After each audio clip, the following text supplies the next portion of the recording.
Welcome back to the channel, everyone. I'm Wes with Dad Does Adventure, and today we are talking about mounting the Starlink Mini with our new Veritas van mount, as well as the cigarette lighter attachment, and do some real world speed tests. So let's jump into it.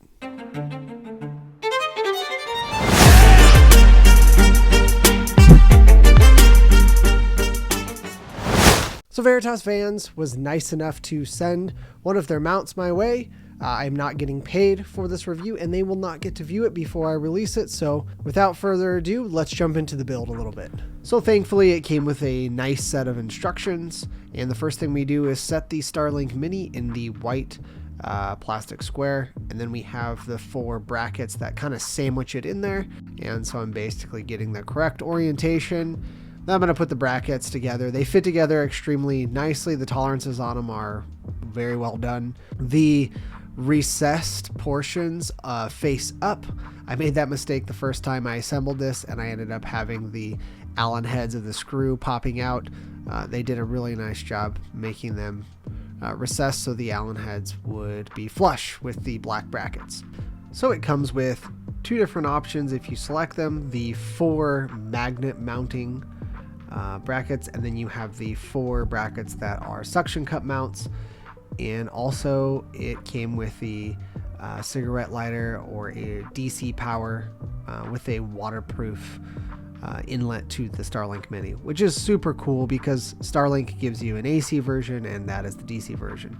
So I went ahead and screwed in the 4 magnet mounts just to see how that would set. It was super easy. The quality on the brass inserts is exceptional. So let's get this thing on the car. So we're going to try the suction cup mount to the moonroof. I pushed the suction cups and pumped these. Plug it into the cigarette lighter. I am online using the internet, 60 megabytes per second, and it's calculating the upload speed at about 7 megabytes per second. So magnet mount this thing to the top up there. Well, that is about as sturdy as it gets. So it is actually giving me internet at about 23 watts. So now that we've set up the Veritas Van Starlink Mini mount and tried it on the vehicle, it was time to take it on some real world tests. And boy, did we have a couple of doozies for it.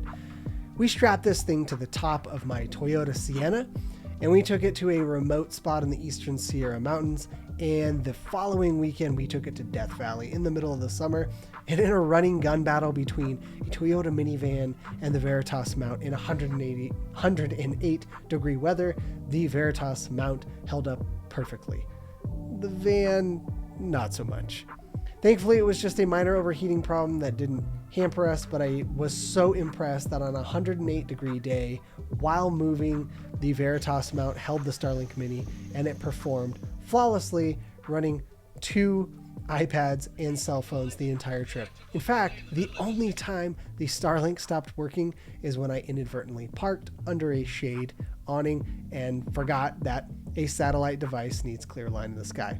So with all that being said, I would highly recommend this mount if you're looking to utilize your Starlink Mini on road trips, while overlanding and camping, or as a base camp for backpacking. This is an exceptional product, and I can say with no influence from the company that I would absolutely spend the money on this product, and I'm so excited to use it for all our future road trips. So with that, thank you so much for coming along. A lot more videos to come. We've been slacking off the last few months, and that's gonna change. So we really appreciate it if you hit the subscribe button, and we'll hope to see you on the next one. Have a good one. Bye.